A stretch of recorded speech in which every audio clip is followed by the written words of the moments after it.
ध्वजा मङ्गलं पुण्डरीकाक्षा मङ्गलायतनो हरि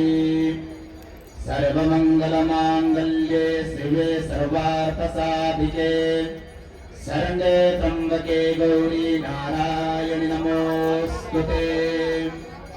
त्रिकारार्चन्या ॐ केशवाय नमः ॐ नारायणाय नमः ॐ माधवाय नमः हस्तौ प्रक्षालनं गोविन्दाय नमो नमः ॐ अपवित्राः पवित्रो वा सर्वावस्थां गतोऽपि वा यस्मरे पुण्डरीकाक्षं सवायाभ्यन्तरा शुचिः पुण्डरीकाक्षपुनातो पुण्डरीकाक्षपुनातो पुनातो पुण्डरीकाक्षः जलमालभाले स्वस्तीति रतकर्णाम् ॐ मा स्वस्ति न इन्द्रो वृद्धश्रवाः स्वस्ति नः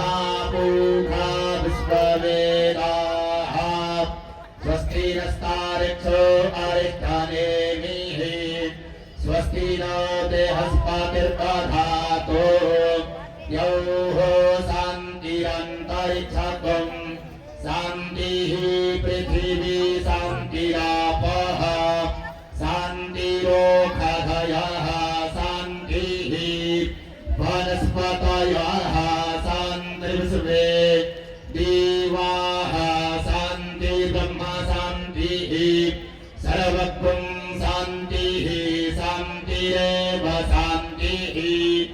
सा मा शान्तिरेधि यतो यतः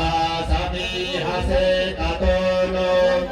अभयं कुरु सन्नः कुरु प्रजाभ्यो